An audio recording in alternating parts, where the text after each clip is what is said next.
Hello, good evening. Welcome to the Pari show, जहां हम आपको बताते हैं आपके काम की बात, आपके मतलब की बात, बिना किसी लाग लपेट के, बिना किसी म्यूजिक को बजाए हुए, बिना आपके टाइम और एनर्जी को वेस्ट किए हुए हम आपको बताते हैं कि देश और दुनिया में आखिर चल क्या रहा है, और पूरी विश्लेषणपूर्ण जानकारी कम शब्दों में संक्षेप में आपके सामने प्रस्तुत करते हैं। हमने कल देखा कि किस तरह से चीन जो है बंदूकें चलाकर, फायरिंग करके, किस तरह से चीन जो है भारत को धमकाते रहता है। उसके बावजूद भी हम लोग जो है सर्जिकल स्ट्राइक नहीं कर रहे हैं। हम जो पाकिस्तान की तरह करारा जवाब चीन को नहीं दे रहे हैं, और हमारे देश के जो नेता हैं और जो हमारे देश के प्रधान सेवक, एक तरीके से हम कह सकते हैं, वो चुप्पी साधे हुए हैं। हालांकि एससीओ की मीटिंग्स में जो राजनाथ सिंह गए, उसके बाद में एस जयशंकर गए। राजनाथ सिंह ने, ऐसा बताया जाता है, बहुत बुरी फटकार लगाई चीन के विदेश मंत्री को। वहाँ पर पाकिस्तान के विदेश मंत्री भी आए हुए थे, रूस में, मास्को में। 3 दिन पहले की मैं बात बता रही हूँ। उसके बाद परसों एस जयशंकर गए, जो युद्ध रणनीतियों में काफ़ी एक्सपर्ट है, उनको काफ़ी ज़्यादा एक्सपीरियंसेस है, और उनके जाने के बाद भी चीन वहीं की वहीं लदा हुआ है। आए दिन नए हेलीपैड, नए मिसाइल्स, कैलाश मानसरोवर से लेके, अरुणाचल प्रदेश से लेके, सिक्किम से लेकर हर जगह पे चीन जो है अपने आप की पावर दिखा रहा है, अपने सैनिकों की पावर दिखा रहा है। सैनिकों के पास में आए दिन नए नए हथियार देखने को मिल रहे हैं, और इस तरह से पूरे देश में जो है एक शोक की लहर होनी चाहिए, पूरे देश में एक डर की लहर होनी चाहिए, मगर देश बिजी है कंगना रनौत में। ये मोदी सरकार का एक महाराष्ट्र के लिए एक भूख है। महाराष्ट्र के लिए मोदी सरकार के अंदर एक, जो कह सकते हैं, महाराष्ट्र हथियाना की कोशिश जो है, उसमें मोदी सरकार जो फेल हो गई थी, उसकी एक कहीं ना कहीं उनके अंदर एक टीस रह गई है, जिसका मोहरा कंगना रनौत को बनाकर पूरे महाराष्ट्र का जो चक्का जाम करने की कोशिश की जा रही है। महाराष्ट्र में दंगे कराने की एक तरह से बीजेपी सरकार कोशिश कर रही है। ऐसे आप लोग जानते हैं कि बीजेपी सरकार किस तरह से मास्टरमाइंड की तरह सारे ही देशों में, लगभग सारे ही स्टेट्स में अपनी सरकार बनाने में एक्सपर्ट है, और अपने लोगों की सरकार गिराने में, दूसरी पार्टियों की सरकार गिराने में, कहा जाए तो मैं सरलीकरण कर रही हूँ, दूसरी पार्टियों की सरकार गिराने में लगी रहती है। इस बार भी उसी तरह के कुछ हथकंडे मोदी सरकार जो अपनाने की कोशिश कर रही है। और कंगना रनौत जो है एक बेरोजगार की तरह दिन भर ट्वीट करती रहती है, ताकि महाराष्ट्र में जनता सिर्फ कुछ ना देखे। कोविड के केसेस में आपको बता दूं कि जॉन हॉपकिंस यूनिवर्सिटी के हिसाब से भारत में 96,000 लास्ट 24 घंटे में कोविड के केसेस हुए हैं, लेकिन उस पर किसी का ध्यान नहीं जा रहा है। हमारे देश में डेथ्स इतनी ज़्यादा बढ़ गई है, हर दिन करीब 1500 से 2000 लोग हर दिन कोविड की वजह से मर रहे हैं, लेकिन उसकी किसी को सूद नहीं लेनी है। हमारे देश में जो कोरोना संक्रमितों का आंकड़ा है वो 45,000 से ऊपर चला गया, उसकी सूद किसी को लेनी नहीं है, लेकिन सूद लेनी है तो सिर्फ कंगना रनौत की सूद लेनी है। कंगना रनौत का घर क्या टूट गया, उसका ऑफिस क्या टूट गया, पता चला महाराष्ट्र में कोई दुख की लहर आ गई। ऐसा लग रहा है कि महाराष्ट्र पूरा की पूरा तबाह हो गया। कंगना रनौत का घर, दफ्तर क्या टूट गया। लग रहा है महाराष्ट्र के पास में कोई ना कोई मुद्दा जीने का आ गया है, महाराष्ट्र के पास में कोई ना कोई मुद्दा जो है शिवसेना के खिलाफ आ गया है। और कंगना रनौत कोई महाराष्ट्र की राज्यपाल है, मतलब राज्यपाल जो हमारे यहाँ के हैं भरत सिंह कोशियारी शायद उनका नाम है, हाँ, कोशियारी जी। तो भगत सिंह कोशियारी जी से भी बढ़कर कंगना रनौत अपने आप को समझ रही है, और लोग भी कंगना रनौत को राज्यपाल से बढ़कर समझ रहे हैं। ऐसा करने से क्या होगा कि राज्यपाल, जब दंगे हो जाएंगे, राज्यपाल जी जो है राष्ट्रपति शासन लगा देंगे महाराष्ट्र में, और राष्ट्रपति शासन लगते ही महाराष्ट्र की बागडोर जो एक तरीके से केंद्र के हाथ में आ जाएगी। आपको पता है राष्ट्रपति शासन का मतलब क्या होता है, और ये काम जो है भगत सिंह कोशियारी जी बहुत चालाकी से, चतुराई से कर सकते हैं अगर महाराष्ट्र में दंगे भड़कते हैं तो कंगना रनौत भी बेरोजगार हो गई, मोदी है तो सब कुछ मुमकिन है। कंगना रनौत का बेरोजगार होना भी मुमकिन है, सही कहा जाता है। बहुत सारे एक्सपर्ट्स कहते हैं कि कंगना रनौत जो है अपनी फिल्में जो है बहुत ही तसल्ली से खुद डायरेक्टर और खुद ही प्रोड्यूसर बनके बनाती है, और साल में एक फिल्म बहुत मुश्किल से कर पाती है। और जो सुशांत सिंह का पूरा मुद्दा उन्होंने उठाया था महाराष्ट्र सरकार को टारगेट करने का, जो मैं आपको बता दूं कि महाराष्ट्र की जो सरकार है वो बीजेपी की सरकार इस बार नहीं है। बीजेपी को गठबंधन में नहीं लिया गया है, क्योंकि एनसीपी, शिवसेना और कांग्रेस पार्टी ने गठबंधन से अपने मुख्यमंत्री को खड़ा कर दिया है। इसके पहले भी राष्ट्रपति शासन महाराष्ट्र में लगा था और इसके चलते जो है एक पेट में दर्द हो रहा है बीजेपी के कहीं ना कहीं। इसलिए कंगना रनावत को जो है एक विक्टिम कार्ड की तरीके से कंगना रनावत खेल रही है, एक महिला होने के नाते एक विक्टिम कार्ड खेल रही है। और आप देखेंगे ट्विटर पे लगातार ट्रेंड चल रहा है कि, और अर्नब गोस्वामी की पीआर एजेंसी भी इसमें इंक्लूड है। कंगना रनावत की पीआर एजेंसी तो है ही है। कंगना रनावत खुद जो है वो अपने जो है ट्विटर अकाउंट पर दिन भर बैठी रहती है, उसके बाद में अर्नब गोस्वामी भी दिन भर लगे रहते हैं। तो कंगना रनावत जो एक ट्रेंड चला रही है जिसमें बताया जा रहा है कि उद्धव ठाकरे तू नपुंसक है, उद्धव ठाकरे तू बाबर है, आज समय का चक्का है, आज तेरा दिन है, उद्धव ठाकरे तू बाबर है, और पता नहीं क्या क्या लिख रही है कि समय का चक्का है और एक दिन ये राम मंदिर फिर से बनेगा, अपने दफ्तर को राम मंदिर कह रही है। मतलब ऐसा देखने में आ रहा है कि अगर कंगना रनावत का मंदिर, अगर दफ्तर राम मंदिर है तो हर किसी महिला का मंदिर जो भी मुंबई में है, तो मुंबई में हर किसी महिला का जो दफ्तर है वो राम मंदिर होगा। और ऐसे पता नहीं कितने राम मंदिर मुंबई में होंगे। तो ये सारी चीज़ें समझने की और जानने की ज़रूरत है कि ऐसे पता नहीं कितने ही राम मंदिर मुंबई में होंगे। अगर अकेली कंगना रनावत की जो दोगलेपन की बातें हैं वो सुनकर मीडिया और वो सुनकर महाराष्ट्र के लोग पता नहीं क्यों खुश हो रहे हैं और क्यों इतना ज़्यादा सपोर्ट कर रहे हैं। रिपब्लिक टीवी तो सड़कों पे पोस्टमैन के साथ में मैंने देखा कुछ वीडियो में, और सड़कों पर रास्ते चलते को बीएमसी का कार्यकर्ता समझ के, बीएमसी का एम्प्लॉय समझ के उनसे झगड़ा कर रहे हैं रिपब्लिक टीवी वाले। रिपब्लिक टीवी वालों ने तो कंगना को एक दुखियारी, लाचार, एक अबला नारी की तरह पेश कर दिया। ये वही रिपब्लिक टीवी है जो पहले रिया को मर्डरर बताता है, फिर ड्रग एडिक्ट बताता है, फिर ड्रग सप्लायर बताता है, और एक डिसीजन पूरा लेकर फिर रिया के खिलाफ कार्रवाई शुरू कर देता है। मतलब हमारे देश में मीडिया का ऐसा हो गया है कि पहले आप किसी को विक्टिम घोषित कर देते हैं, उसके बाद विक्टिम घोषित करने के बाद में आप अपने कार्ड खेलते हैं। विक्टिम घोषित करने के बाद ही आप जो है किसी को भी विक्टिम घोषित करने के बाद उस पर एक्शन लेते हैं, कार्यवाही चलाते हैं, सबूत इकट्ठा करते हैं। मतलब पहले आप एक्शन ले लेते हैं, उसके बाद में आप जो है सेक्शन डिसाइड करते हैं कि कौन सा लगने वाला है। तो ये जो है एक तरीके से बड़ी दुख की बात है। आप अगर पिक्चर्स देखेंगे तो कंगना रनावत जो है पब्लिक के पैसों से, बड़े ठाट बाट से जो है 11 कमांडोज के बीच में चल रही है, जिसमें एक पर्सनल सिक्योरिटी ऑफिसर भी उनको दिया गया है। और जो कमांडोज इतनी पढ़ाई लिखाई करके, जो कमांडोज इतनी हाई लेवल की ट्रेनिंग लेकर देश के काम आ सकते हैं, वो एक अबला नारी, सो कॉल्ड अबला नारी कंगना रनावत की सेवा में लगे हुए। कंगना रनावत अपना मुंह बंद करने का नाम नहीं ले रही है, और जब वो अपना मुंह बंद करने का नाम नहीं ले रही है तो लगातार उन पर उल्टा पुल्टा, कभी उनको कुछ कह दिया जाता है, कभी कुछ कह दिया जाता है, कभी उनको हराम खोर कह दिया जाता है, एहसान फरामोश कह दिया जाता है, कभी गिरगिट कह दिया जाता है, अलग अलग नामों से उनको पुकारा जाता है। और वो अपनी सक्सेस जो है उनके और उन बीजेपी के साथ जो उनके संबंध है वो उनके सिर पर चढ़ गए हैं, जैसे वो पूरे भारत की सबसे ज़्यादा खूबसूरत महिला है, और पूरे भारत की जो टशन उनका नज़र आ रहा है, पूरे भारत की सबसे ज़्यादा खूबसूरत क्वीन अपने आप को वो समझ रही है, सिर्फ बीजेपी के नेताओं के चक्कर में, जिन्होंने उनको बिना बोले एक मिनट नहीं लगा और Y+ सिक्योरिटी दे दी गई, जो 15 चीफ ऑफिसर्स को, चीफ जस्टिस को भारत में, हमारे देश में दी जाती हैं। इसके पहले अर्नब गोस्वामी को भी दी गई, तो वो भी बड़े खुशकिस्मत निकले अर्नब गोस्वामी। उसके बाद कपिल मिश्रा नाम का एक भोपू है, उसे भी इस तरह की वाई सिक्योरिटी पहले दी गई। फिर दिल्ली दंगों की वजह वो आप छोड़ा उसने, उसके बाद जब दिल्ली दंगे हुए तो उसके बाद Y+ सिक्योरिटी दी गई। तो इस तरह की चीज़ें जो है निकल के सामने आ रही है। और आप देखेंगे कि रिया को महिला नहीं समझा जा रहा है, और एक उसको एक विच हंटिंग उसके खिलाफ हो रही है, जैसे कोई वो विच हो और वो काला जादू कर रही हो, और सुशांत के साथ में लिव इन में ना हो, और सुशांत को लूटने के लिए कोई चोर आ गया हो, और जब वो लिव इन में है तो एक तरह से उनकी पत्नी है वो सुशांत की, और उनके ऊपर पूरी तरह से हक है रिया का।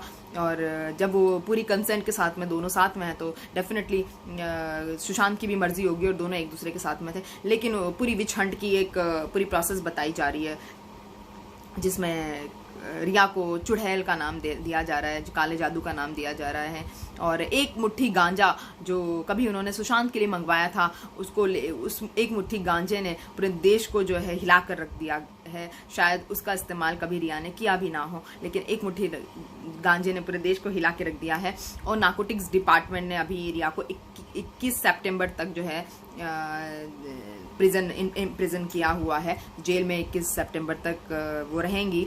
और फिर देखते हैं कि देश में क्या माहौल होते हैं और कंगना रनावत जो है अपने उल्टे सीधे बयान से कहाँ तक इस बहस को ले जाएगी, कहाँ तक इस लड़ाई को ले जाएगी। क्योंकि कंगना रनावत चुप होने का नाम ले रही है, ना ही शिवसेना के नेता चुप होने का नाम ले रहे हैं। संजय राउत जी ने किस तरह से बातचीत की वो तो आप जानते ही है। अब वो उद्धव ठाकरे जी के पीछे हाथ पैर धो के पड़ गई है, हाथ मुंह धो के पड़ गई है, सॉरी। लेकिन आप देखेंगे कि रिया को महिला नहीं समझा जा रहा है, जबकि रिया को इतने सारे लोग अटैक कर रहे थे, उसके बावजूद भी रिया को कोई सिक्योरिटी नहीं दी गई। महिला होने के बावजूद भी लोग उनको खींच रहे थे और धक्का मुक्की कर रहे थे, लेकिन कंगना रनावत पे कोई भी धक्का मुक्की नहीं कर रहा था, कोई भी नहीं खींच रहा था। उसके बाद भी उनको बड़े ही शान और शौकत एक स्टाइल के साथ में वो जा रही थी, और सारा स्टाइल जो है वो जनता के पैसे का स्टाइल है, और जो बीजेपी को समझने की ज़रूरत है और कंगना का मुंह बंद करने की ज़रूरत है। क्योंकि ये जो है एक छोटे तबके की और एक सस्ती पब्लिसिटी के चलते कंगना लगातार ट्विटर पे लगी हुई है, हर घंटे ट्विटर पे लगी हुई है, और इसके चलते काफ़ी गहमा गहमी का माहौल देश में चल रहा है। चाइना एक तरफ से अटैक कर रहा है, एक तरफ से क्या सारे पूर्वी तरफ से और पश्चिमी तरफ से पाकिस्तान लगा हुआ है, भूटान हमारे पीछे लगा हुआ है। देश में कोरोना के आंकड़े थमने का नाम नहीं ले रहे हैं। 85 से लेके 95-96 हज़ार 1 लाख तक रोज कोरोना के पेशेंट्स आ रहे हैं, लेकिन ना तो स्वास्थ्य मंत्री बात करने को तैयार है, ना ही प्रधानमंत्री बात करने को जनता से तैयार है। और पता नहीं, जब 400-500 केसेस थे तो प्रधानमंत्री रोज हमको बंदर की तरह नचवाते थे, कभी थाली बजा रहे, कभी ताली बजा रहे, कभी मोमबत्ती जला रहे, रोज हम बंदरों की तरह नाचते रहते थे। लेकिन अब जब हम इतने ज़्यादा 400-500 से डायरेक्टली 1 लाख तक के फिगर में आने लगे हैं हम लोग, अभी तो आंकड़े सच्चे बताए भी नहीं जा रहे, और टेस्टिंग भी पर डे 11 लाख ही हो रही है। अगर टेस्टिंग को बढ़ाया जाएगा तो शायद हम 1 लाख का आंकड़ा भी क्रॉस कर दें। और हमारे यहाँ पे थोड़ी मृत्यु दर कम है, लेकिन फिर भी हम ब्राज़ील से संक्रमितों के मामले में आगे निकल चुके हैं। और ये सारा सब कुछ भूल के बीजेपी जो है वो सिर्फ कंगना रनावत की रेपुटेशन और कंगना रनावत के मुंह से निकली हुई एक एक बात को जो है सही साबित करने में लगी है। और एक कंगना रनावत की जो मुंह की शक्ति है, स्त्री शक्ति या आत्मशक्ति नहीं कहेंगे, जो उसके मुंह की शक्ति है, उसको बचाने में बीजेपी सरकार कहीं ना कहीं लगी। क्योंकि बीजेपी सरकार की नज़र जो है पूरी तरह से महाराष्ट्र पे है, क्योंकि महाराष्ट्र जो है आपको पता है कि एक कमर्शियल स्टेट है, और मुंबई एक कमर्शियल कैपिटल है देश की, इसीलिए इकोनॉमिकल कैपिटल है देश की। इसलिए ऑपरेशन ब्लैक कमल जो है वो कंगना रनावत जो है अपने मुंह से एक्टिवेट करना चाह रही है, अपने भड़काऊ बयानों से एक्टिवेट करना चाह रही है। और जो महाराष्ट्र की एक महाराष्ट्र के अंदर एक प्यादा बनी हुई है वो, और आरएसएस और रामदास अठावले और करणी सेना, ये सारे ही लोग जो है कंगना रनावत की प्रोटेक्शन में लगे हुए हैं। जब वो एयरपोर्ट पे आई तो आरएसएस, करणी सेना, रामदास अठावले की टीम ने उनको प्रोटेक्ट किया, और उसके बाद उनको वाइपर सिक्योरिटी तो मिली ही थी। तो इस तरह से जो है सब लोग उनको प्रोटेक्ट करने में लगे हुए हैं। लेकिन मैं आपको बता दूं, दिल्ली में 95 ईयर्स ओल्ड महिला के साथ में रेप हो गया है, क्योंकि उनके पास वाइपर सिक्योरिटी नहीं थी। तो जो एक देश को हिला देने वाली बात है। और कंगना इस तरह से पूरे 2.5 महीने से चिल्ला रही है जैसे सुशांत को स्टार कंगना ने ही बनाया था, और कंगना ही पूरे मुंबई को चला रही है। और राज्यपाल के बाद में अब कंगना ही है, राज्यपाल से पहले बल्कि अब कंगना ही है जो एक नेता जो राज्यपाल से भी बढ़कर है, इस मुंबई की अपने आप को समझ रही है। और ये वही कंगना है जो खुद ही एक बहुत बड़ी ड्रगिस्ट हुआ करती थी एक टाइम की, सारी बॉयफ्रेंड्स से जो है झगड़े झांसे और शोर शराबे के चलते इनका डाइवर्स हो गया। और आजकल ये इतनी समझदारी और सूझबूझ की बातें करने लगी है कि डाइजेस्ट करने से बाहर है। और इनको मानसिक रोगी जो है इनके सारे ही बॉयफ्रेंड्स ने कहा है, ना कि एक बॉयफ्रेंड ने बल्कि सारे ही बॉयफ्रेंड्स ने इनको मानसिक रोगी कहा हुआ है कि कंगना एक तरह से मानसिक रोगी है। सारे ही बॉयफ्रेंड्स इस तरह का दावा करते हैं। लेकिन जो है शरद पवार ने कहा है शिवसेना से कि इग्नोर द इग्नोरेंट आदमी को इग्नोर कर देना ही सबसे बेस्ट है। क्योंकि अगर आप हवा देंगे इग्नोरेंट को तो इग्नोरेंट आदमी जो है वो अपनी औकात से बाहर उसको भाव दिया जाएगा, और जिसकी वजह से आपकी रेपुटेशन गिर सकती है। ऐसा शरद पवार जी का, जो एनसीपी के नेता है, उनका शिवसेना को कहना है। और शिवसेना, एनसीपी और कांग्रेस का जो गठबंधन है बीजेपी से डाइजेस्ट नहीं हो रहा है। इसके पहले जो बीजेपी भी साथ में हुआ करती थी, जिसकी वजह से महाराष्ट्र के देवेंद्र फडणवीस जो है बीजेपी के नेता जो है चीफ मिनिस्टर बने थे इस बार, क्योंकि बीजेपी को हटा दिया गया है तो इसीलिए बीजेपी के पेट में जो है दर्द हो रहा है।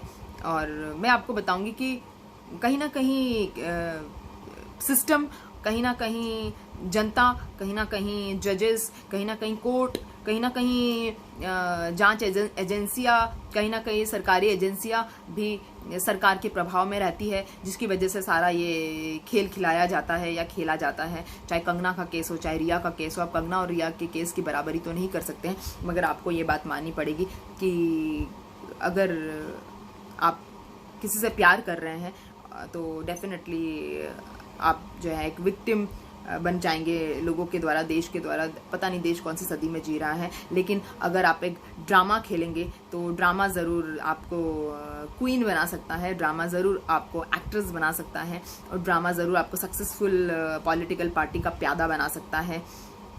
और शिवसेना के खिलाफ जो ये नाटक किया गया है पूरा की पूरा, ये जो कहीं ना कहीं कहा जाता है कि केंद्र सरकार के शब्द जो है कंगना अपने मुंह से आग के रूप में उगल रही है, और ये आग जो है कंगना बहुत लंबे समय तक उगलती रहेगी।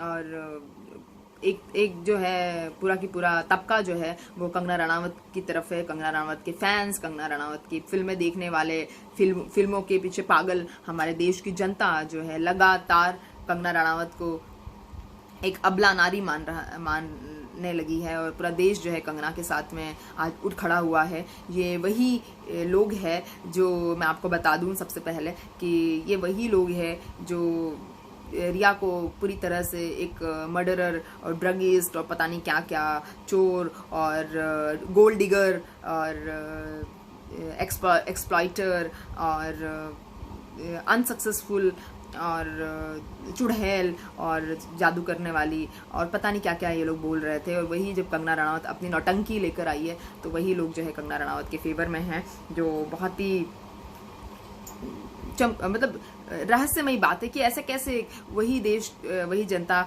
चीज़ें जिस तरह से परोसी जाती है, चीज़ें जिस तरह से रखी जाती है वो बहुत मैटर करता है। और जिस तरह से कंगना रनावत का जो पूरा की पूरा ये पूरा की पूरा चैप्टर रखा है पब्लिक के सामने, वो चैप्टर जो है वो बहुत खूबसूरती के साथ में पेश किया गया है। कंगना रनावत को एक विक्टिम पे सबसे पहले बनाया गया, और अभी ऐसा बताया गया कि और भी मुंबई में अनधिकृत निर्माण है, लेकिन कंगना रनावत को एक विक्टिम की तरीके से पेश किया गया और कहा कि महाराष्ट्र सरकार जो है वो और पुलिस जो है, महाराष्ट्र की बीएमसी जो है वो कंगना रनावत के साथ में जो है कहीं ना कहीं एक तरीके से बदले की भावना से उत्प्रोत हैं।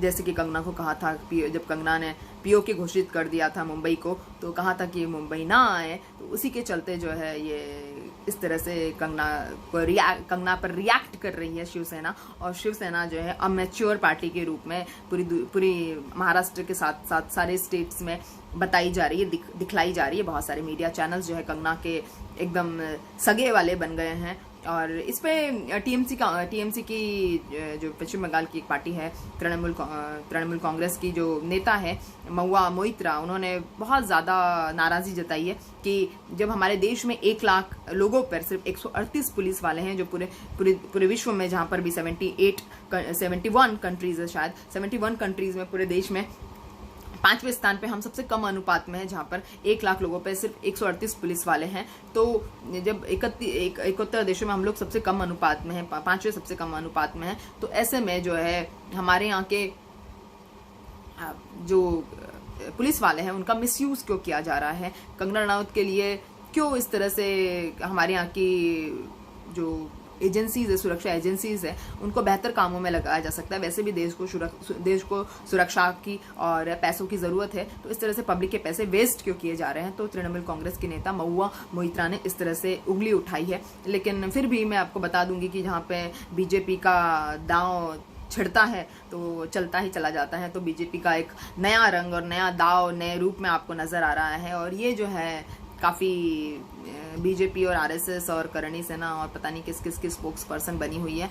और ये जो खेल है काफ़ी लंबा खेल है जो सामने आ रहा है। आप देखेंगे कि देश में हर तरह से जो है सरकार अपनी जय जयकार लगाने में लगी हुई है। इनकम टैक्स के चेयरमैन का शाम को 7 बजे एक्सटेंशन हो जाता है, उसके बाद में जो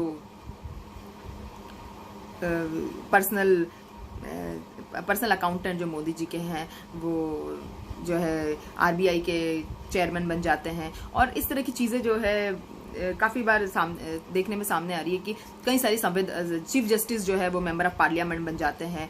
और मतलब 56 साल की उम्र में जब सरकारी कर्मचारियों को रिटायरमेंट दे रहे हैं, 50 साल की उम्र में ज़बरदस्ती जब वीआरएस दे रहे हैं, वहीं एक रिटायर्ड जस्टिस को आप मेंबर ऑफ पार्लियामेंट बना रहे हैं। हमारे देश में मनरेगा के तहत भी जितने कहते हैं 12 करोड़ लोगों को काम दे रहे हैं, उनके पास भी काम नहीं है, लेकिन आप संवैधानिक पोस्ट पे कहीं ना कहीं मोदी जी के खास लोगों को बैठा देते हैं, जिससे संवैधानिक पोजिशंस पे मोदी जी के साथ में रहने वाले लोग भी उतने ही शाही अंदाज में थार्ड बाट से रहे, उतने ही शाही अंदाज में अपने स्टाइल में रहे। इसलिए जो है थर्ड बार्ड्स के साथ में इस तरह के नेता जो है सामने निकल के आते हैं, जो मोदी जी के साथ में उनके स्टाइल को फॉलो करते हैं, उनके शाही अंदाज को, उनकी कारों को, उनके बंगलों को, उनके खाने को, उनके इलेक्ट्रिसिटी एक्सपेंडिचर्स को, उनके पक्षियों को, उनके हाई क्लास पेड़ पौधों को। इस तरह का लाइफस्टाइल जो है सब लोग चाहते हैं। इसीलिए सब लोग भीड़ जमाए रखते हैं मोदी जी के आसपास, एक चमचे बने रहते हैं और कहीं ना कहीं फ़ायदा इस तरह के लोगों को मिलता रहता है। और यही संवैधानिक पोस्ट जो है वो अब सब प्रधानमंत्री की खुद की नियुक्तियां चली आ रही हैं। कभी भी किसी पर भी केस चल जाता है, किसी पर भी केस रुक जाता है, लेकिन चाइना से लड़ने में हम असक्षम हैं। पबजी गेम जो आपको बता दूं 3 दिन पहले बैन हुआ था, वो हमारे देश में चल रहा है क्योंकि मेन सर्वर से ही पबजी गेम बंद नहीं हुआ है। नौकरियों के सिर्फ डिक्लेरेशन हो रहे हैं, नौकरियां मिल नहीं रही है, सिर्फ डिक्लेरेशन ऑन पेपर ही है। उसके बाद देखेंगे मेट्रो तो चालू हो गई, लेकिन कोई मेट्रो में सफ़र करना नहीं चाह रहा है क्योंकि जो 40-50 रुपए जो मेट्रो का किराया होगा, जो भी होगा, उतना लोग भर नहीं पा रहे हैं क्योंकि लोगों के पास जॉब नहीं है। कौन जाएगा मेट्रो से? तो लोगों का ये मानना है कि जब नौकरियां नहीं रहेगी, जब काम धंधे नहीं है, तो मेट्रो में बैठ के जाएगा कौन? तो इस तरह की चीज़ें निकल के सामने आ रही, जो बहुत ही गंभीर है और देश को उसके बारे में सोचने समझने की अत्यंत आवश्यकता है। और आज हम आधुनिक युग में हैं, हम संवैधानिक सिस्टम में हैं, संवैधानिक लोकतांत्रिक ताने बाने में हैं, जिसका हमें फ़ायदा उठाना चाहिए, जिसके लिए हमें बढ़ चढ़ के अपनी आवाज़ उठानी चाहिए और पब्लिक को कम से कम अपने पैसों की कीमत तो समझना चाहिए।